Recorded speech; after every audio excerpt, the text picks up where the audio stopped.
Aku ingat sekali, mual yang teramat sangat. Dadaku sakit sampai aku berlutut di depan pintu.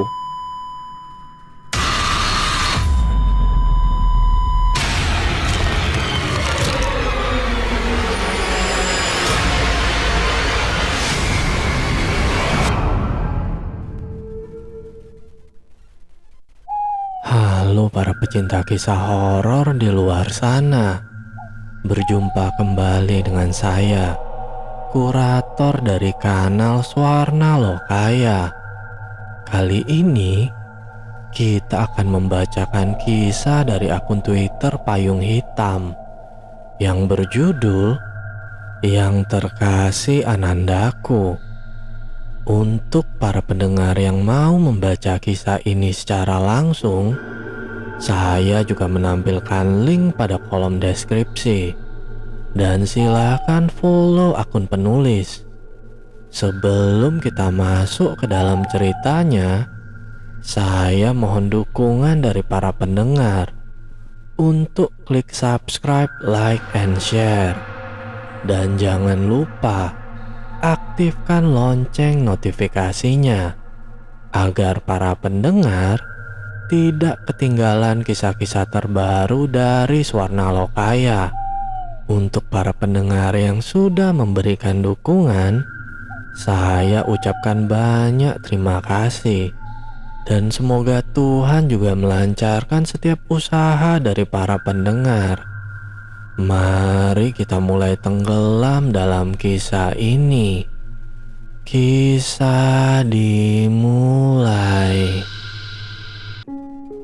Yang terkasih Anandaku, anakku yang hebat, anakku yang malang. Ibumu ini aku, bukan dia. Terjadi di satu desa kecil di Jawa Barat. Penderitaan ini baru berakhir 2 tahun silam, sekitar tahun 2018. Nama saya Kumala, alumni siswi SMU unggulan, dan termasuk murid unggulan di sekolah saya.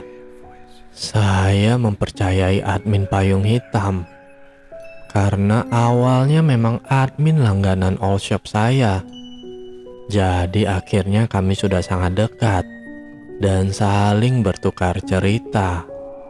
Sebelumnya aku ingatkan sekali lagi untuk jangan menebak apalagi sampai nge-spill lokasi dan siapa orangnya.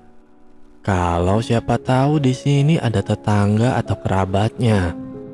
Karena ini menyangkut kenyamanan pemilik cerita dan aib keluarganya.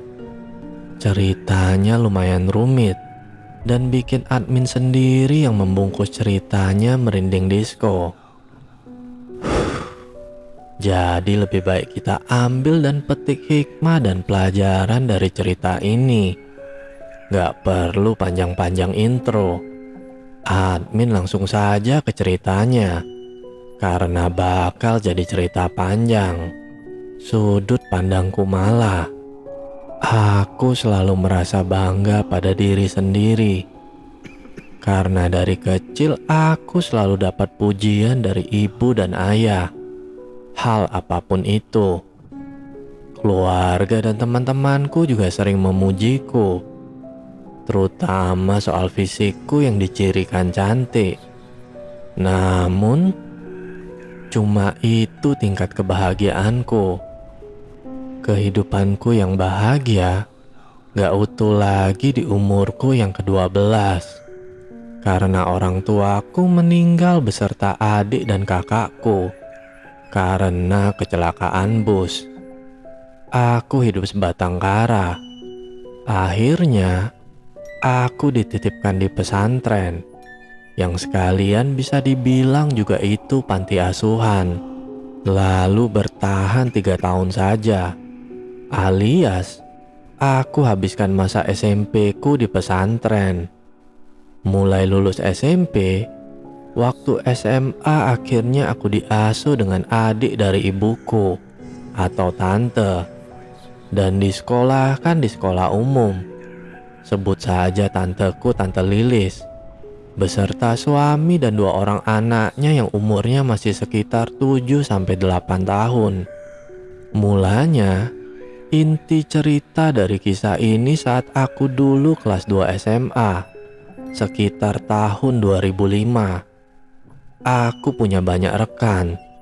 Rata-rata teman dekatku bisa dibilang orang-orang tenar pada masanya. Kalau sekarang, kita sebut semacam selebgram atau seleb sosmed lah ya. Tapi dulu, cuma pemain iklan dan model. Karena belum kenal sosmed, mereka berwarna-warni kepribadiannya.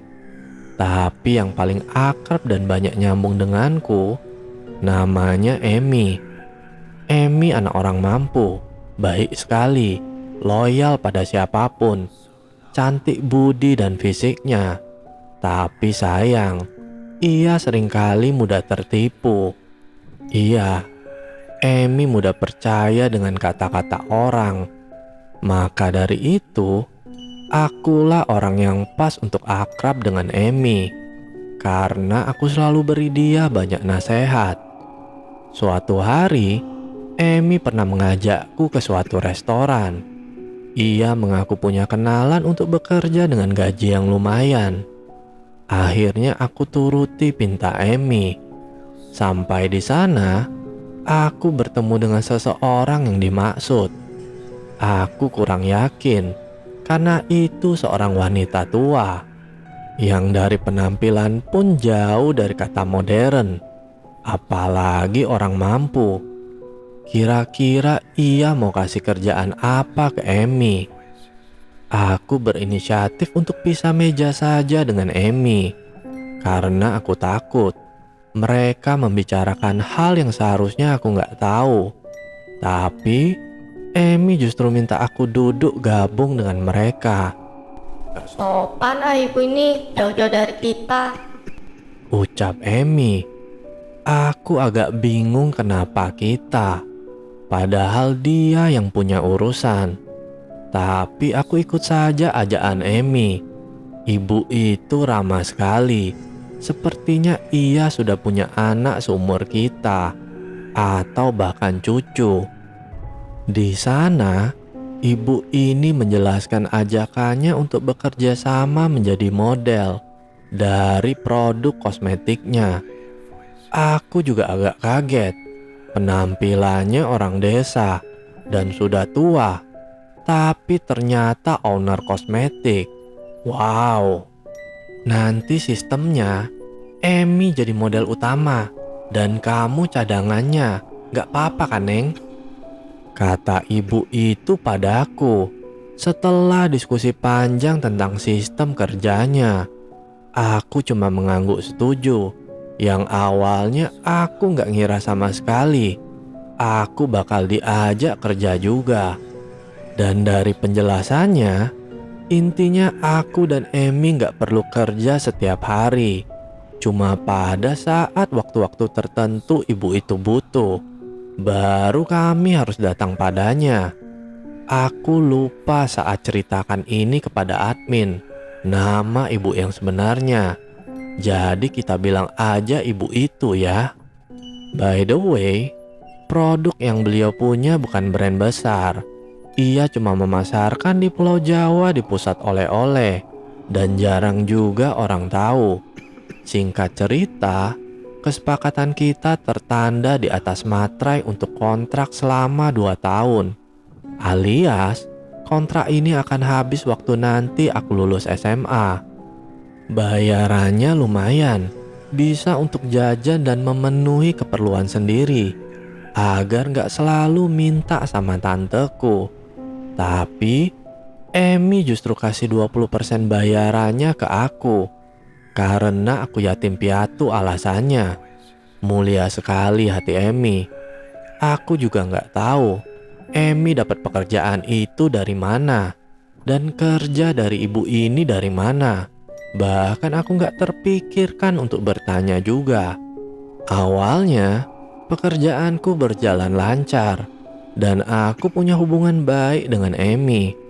Tapi, lama-kelamaan, Emi menunjukkan gelagat yang aneh, membuat aku sedikit jengkel juga. Karena sering gak pedulikan pertanyaanku, bahkan diem-dieman.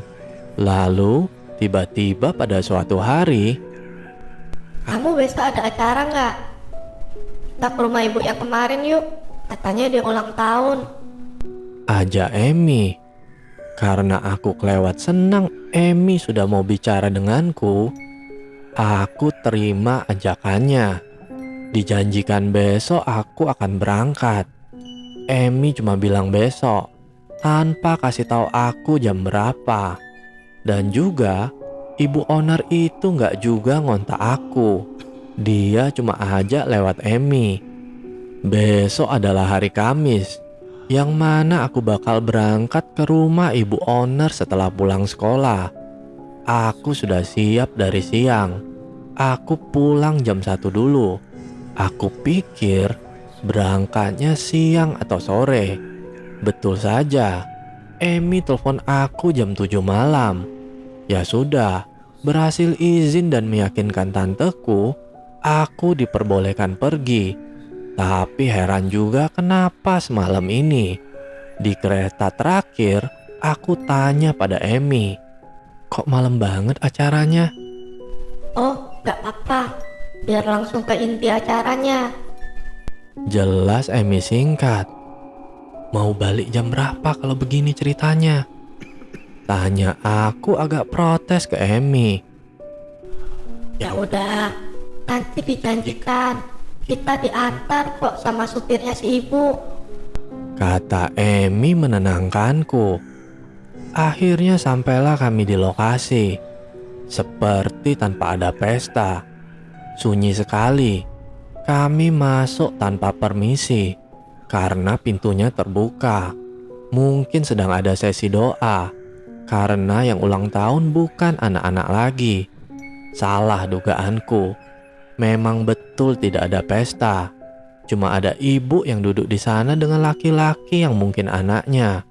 Makanan seadanya, dengan beberapa benda aneh di atas meja. Kami cuma makan malam dan diberi evaluasi. Setelah itu, ibu itu minta pada Emi untuk menginap saja. Sedangkan aku disuruhnya pulang. Aneh? Iya aneh. Dan menjengkelkan. Karena sudah jam 11 malam aku harus pulang sendirian diantar supirnya. Keanehan itu terus aku pikirin. Karena setelah pulang dari acara kemarin, Emi betul-betul menjauh dari aku. Di luar kebiasaannya. Sampai yang paling parah, Emi jarang masuk sekolah. Alasannya sakit. Tapi kalau aku telaah, itu karena dibully dengan temanku yang lain. Karena aku pun risih dengan tingkah Emi. Aku juga ngejauhin dia. Ditambah pekerjaan yang juga gak jelas. Karena gak pernah minta aku untuk kesana lagi. Dan gak kirim gaji sama sekali. Tahu begini, aku gak usah terlalu berharap. Emi sering kelihatan bergelagat kayak gak kenal sama aku. Emi juga sering lupa sama janjinya. Gak cuma denganku, tapi teman-teman yang lainnya.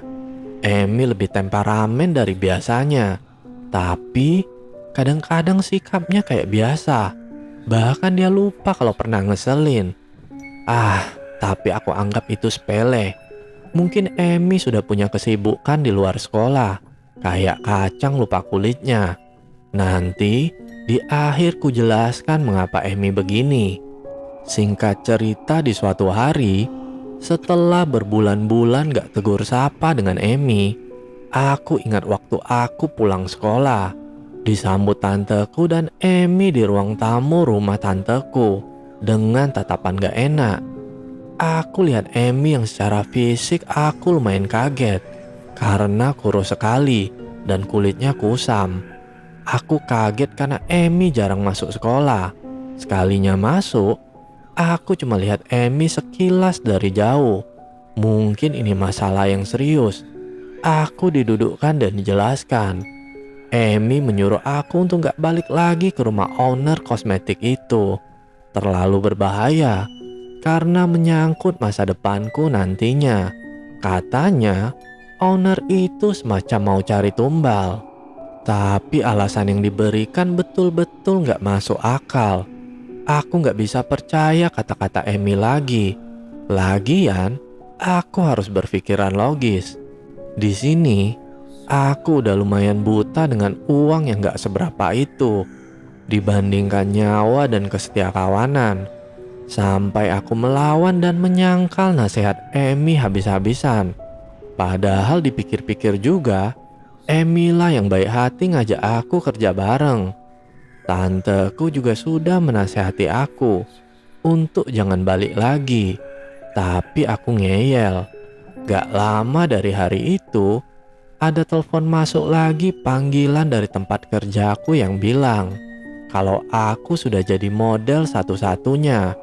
Emi justru yang disingkirkan. Lama aku gak dihubungi.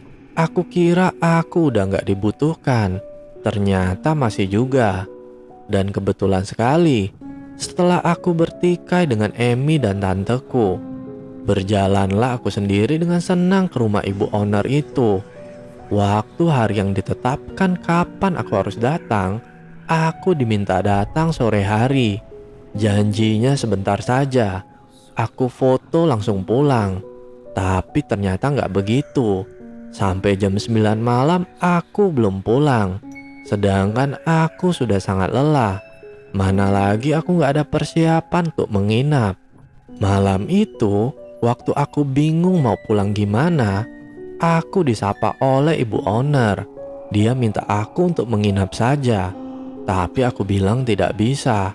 Aku harus sekolah besok karena ada persiapan ujian nasional atau semacam tryout. Tapi ibu owner itu seperti memaksa dan khawatir terjadi apa-apa jika aku keluar semalam ini. Akhirnya aku iakan, tapi dengan syarat ibu itu harus menelpon tanteku untuk izin. Diiyakan oleh ibu owner itu. Ia meminjam HP-ku untuk menelpon tanteku. Sedangkan aku segera bersiap tidur supaya besok pagi aku tidak telat berangkat sekolah. Aku disiapkan kamar besar dari modelnya, seperti bukan kamar tamu, seperti kamar anggota keluarganya. Tapi aku cuek saja. Setelah meletakkan barangku, aku mau mandi. Di dalam kamar yang disediakan untukku ada kamar mandi, tapi aku nggak boleh pakai. Ya sudah, aku pakai yang di luar. Aneh juga sih. Selesai mandi, aku dicegat lagi untuk makan malam dulu. Padahal aku udah ngantuk banget. Tapi mau gak mau, aku makan demi menghormati. Setelah makan, aku dipersilakan tidur. Kagetnya aku waktu masuk ke dalam kamar karena aroma dupa menyengat menusuk sampai buat aku pusing. Obat nyamuk apaan ini? Dalam hatiku bergumam. Aku mau gak mau tetap tidur di kamar itu dengan gelisah. Di antara sadar dan gak sadarnya aku di waktu mulai terlelap, aku mimpi ada seorang perempuan duduk di ujung ranjangku yang entah itu siapa.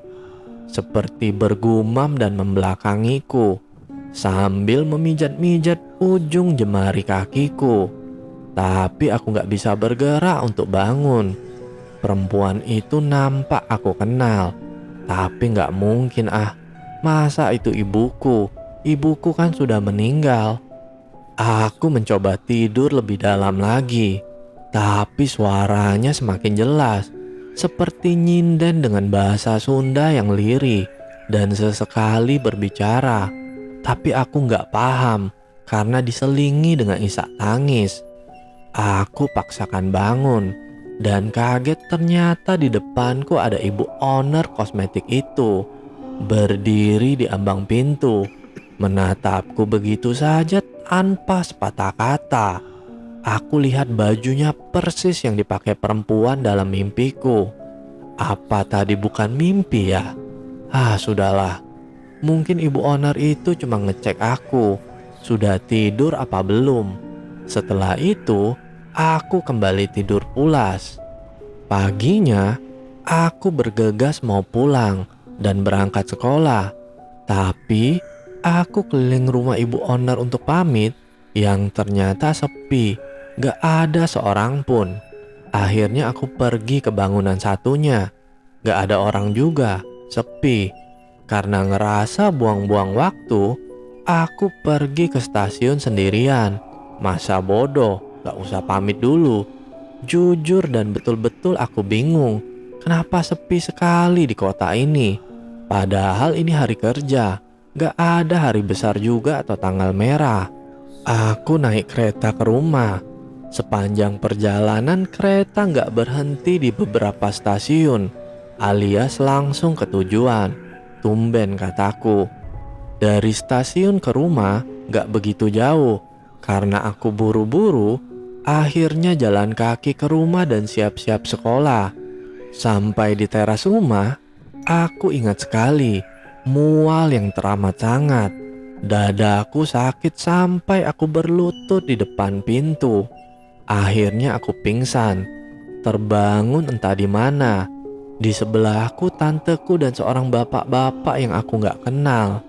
"Terima kasih pak, ambil saja imbalannya," kata tanteku menyodorkan uang.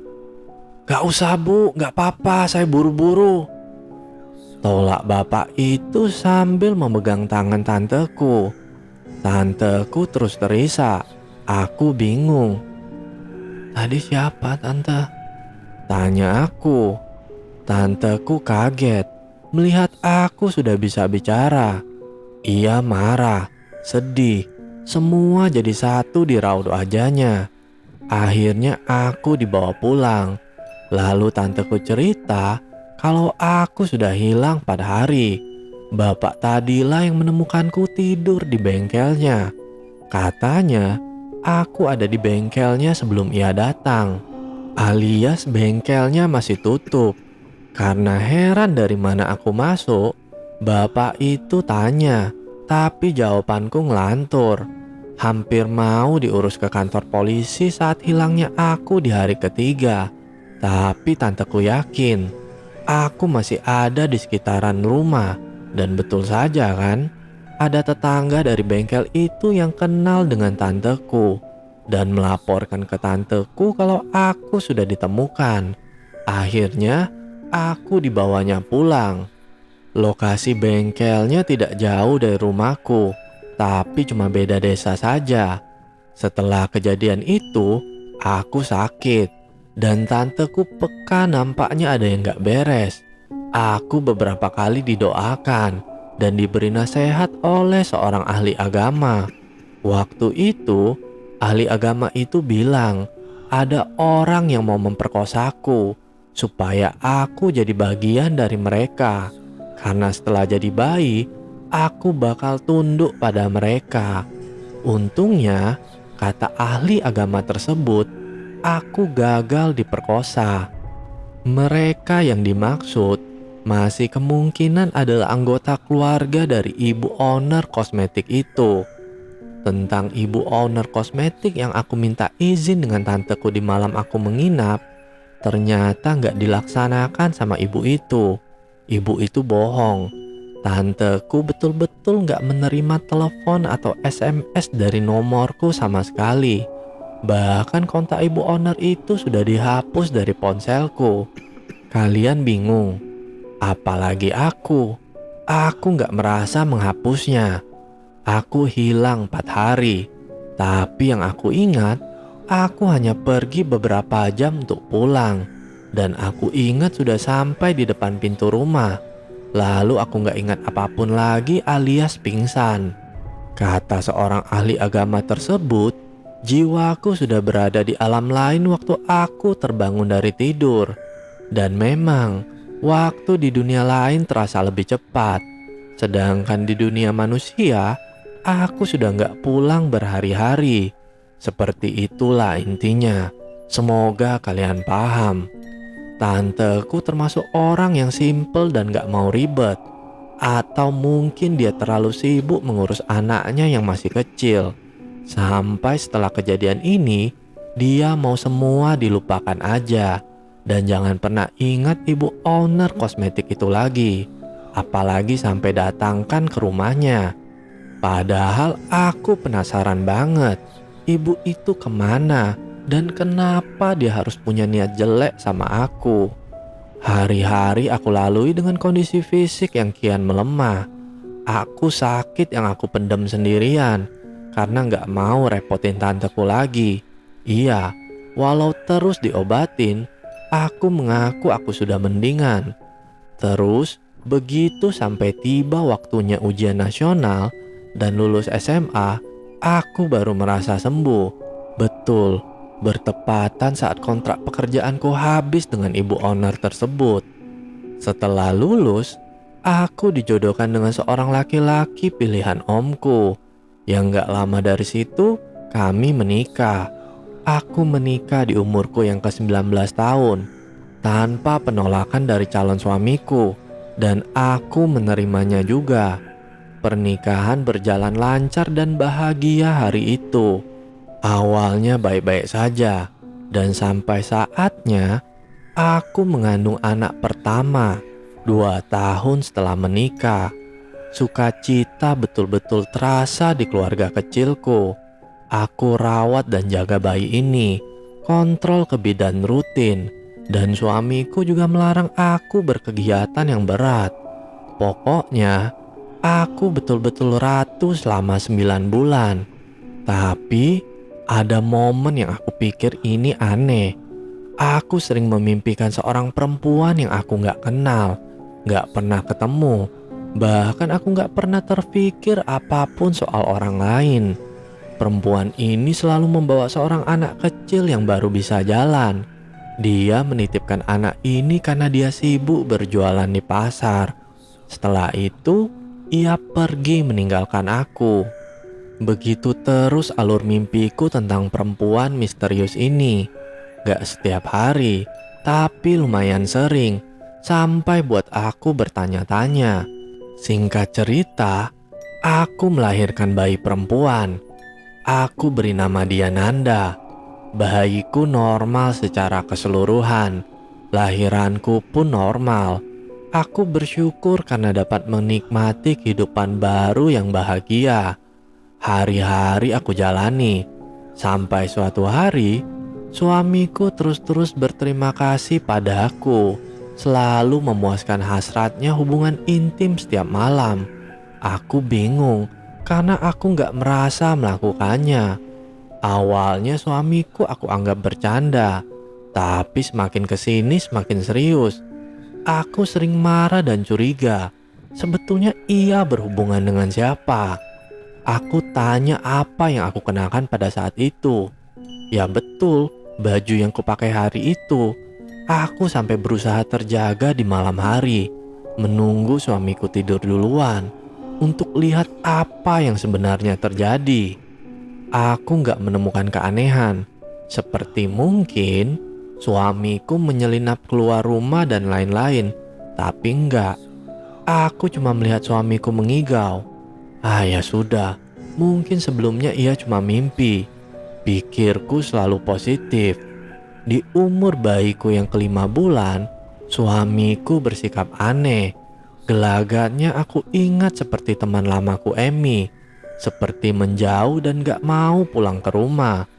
Seperti jijik lihat aku. Sakit hatiku melihat suamiku seperti ini. Aku selidiki dan tanya juga dengan suamiku. Tapi nampak gak ada orang ketiga di hubungan kita. Aku selalu selidiki. Kenapa dan apa salahku? Jenuh juga seperti ini. Akhirnya, alasan terakhirnya suamiku bilang, ia hanya mau fokus berkarir.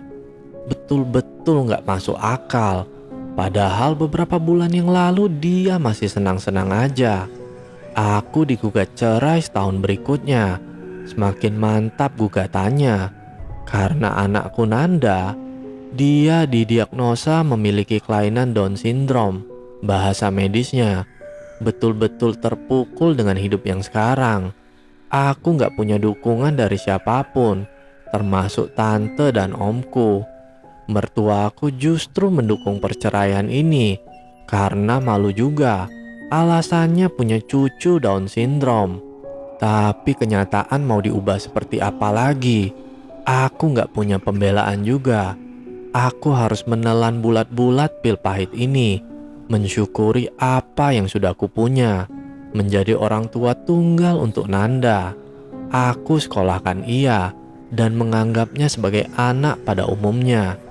Belum usai aku trauma dengan perceraian dan kenyataan Nanda mengidap Down syndrome, Nanda selalu marah-marah sambil bilang mau pulang. Padahal posisi kami di kontrakan sendiri. Nanda bukan di level Down syndrome yang parah. Ia masih bisa beraktivitas normal dengan fisik yang normal. Tapi bicaranya saja yang sering gak nyambung dan telat waktu dipanggil. Selain ia selalu mengamuk minta pulang, Nanda seringkali membahayakanku. Walaupun ia masih TK, tapi tenaganya begitu kuat. Seringkali aku dapati ia berusaha menusukku dengan benda tajam, jarum, pensil, pisau dan batu runcing. Aku merasa aku gak pernah lepas pengawasan. Sekolah pun aku tungguin. Sampai mandi dan buang hajat, aku gak lepas pandangan dari Nanda. Dari mana Nanda belajar kata-kata kasar dan mengerti benda tajam untuk menyakiti seseorang? Berkali-kali juga guru TK-nya kewalahan menghadapi Nanda, selalu berusaha mencelakai teman sekelasnya. Sampai aku didudukkan dengan ibu dari salah satu temannya karena sudah sangat muak dengan perlakuan Nanda yang semakin hari semakin menjadi. Gak ada kata lain selain minta maaf. Tapi akhirnya aku berujung diminta untuk mengurus Nanda di rumah.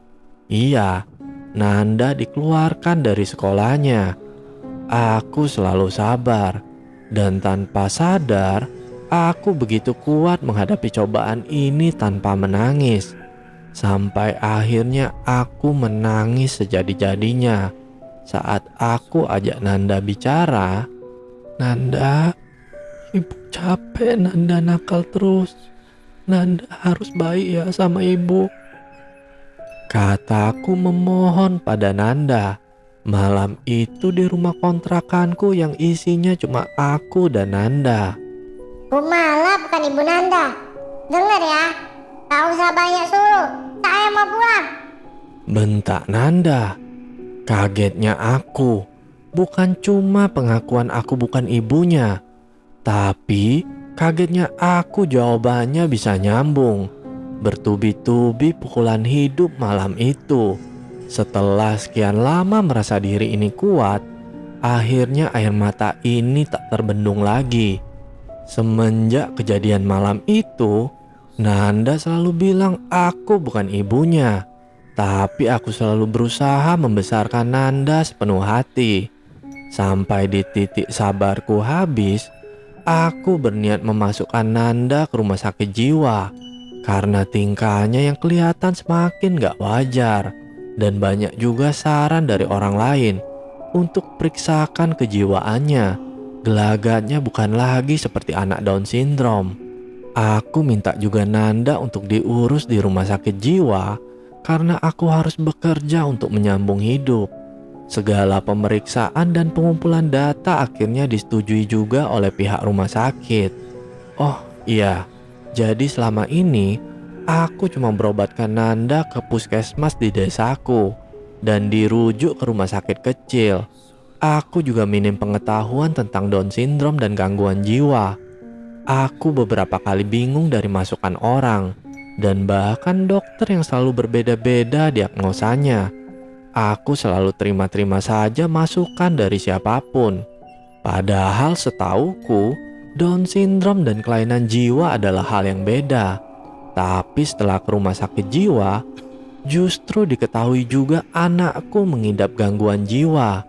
Yang dokter juga bilang kalau ternyata dari faktor genetik atau keturunan. Sesekali aku menyempatkan diri menengok Nanda di rumah sakit jiwa.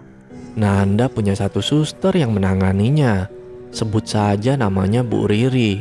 Suatu ketika, Bu Riri ini bilang padaku, "Bu, kayaknya Nanda ini anak yang spesial," kata Bu Riri. yang awalnya aku anggap masa bodoh karena banyak yang bilang begitu. Dulu kamu pernah mengabdi sama siapa, Ibu? Maaf saya tanya begini, karena Nanda sebetulnya titipan dari salah satu orang yang kemungkinan kalau Ibu tahu orang yang nitipnya, saya bisa bantu. Tanya Bu Riri lagi. Kesannya serius dan khawatir. Tapi aku tetap tersinggung. Namanya anak ya pasti titipan, Bu. Titipan Tuhan. Kataku sambil agak mencibir. Bu Riri terdiam mungkin gak enak. Tapi tangannya memegang bahuku. Titipan seseorang, Ibu. Katanya lagi. Suami saya. Ya pasti suami saya seseorangnya. Kataku masih mencibir. Seorang ibu juga. Ia menitipkan Nanda. Masa lalumu betul-betul gak bisa disesali lagi. Mungkin kamu pernah bersekutu atau mengabdi pada sesuatu. Jadi kamu merelakan keturunan-keturunanmu, Bu. Jelas Ibu Riri serius. Aku semakin ngeri dengan kata-katanya yang semakin lama aku hanyut dalam penjelasannya. Banyak juga kenyataan-kenyataan yang ditunjukkan Nanda kalau aku seperti bukan ibunya. Dan Nanda betul-betul gak mirip dengan aku juga suamiku. Tapi keyakinanku tetap tak goyah. Kalau Nanda tetap akan aku rawat, bagaimanapun keadaannya. Aku jalani semuanya dengan ikhlas. Walaupun Bu Riri selalu menyarankanku untuk mengobati Nanda ke orang pintar saja sebelum umurnya yang ke-8 tahun. Tapi aku tetap menolak. Ku jalani hidupku sampai di tahun 2017. Sampai rumah sakit selalu kewalahan menghadapi Nanda. Kondisinya semakin gak karuan. Selalu menyakiti dirinya sendiri. Karena gak ada seseorang yang bisa ia sakiti atau melampiaskan emosinya. Setahun berjalan dengan kondisi Nanda yang semakin kurus dan memprihatinkan, ia akhirnya melemah dan sakit. Baru aku sadari dan baru aku percaya kalau penyakit yang Nanda alami bukanlah penyakit medis. Sampai ada kerancuan antara Down syndrome atau kelainan jiwa. Banyak orang yang sudah berusaha menyadarkanku, tetapi aku gak percaya sama sekali. Dan soal mimpiku saat mengandung Nanda, sepertinya memang ada kaitannya dengan perempuan yang selalu menitipkan anaknya ke aku untuk pergi ke pasar. Di tahun 2018 akhir, Nanda menghembuskan nafas terakhirnya di umurnya yang ke-8 tahun.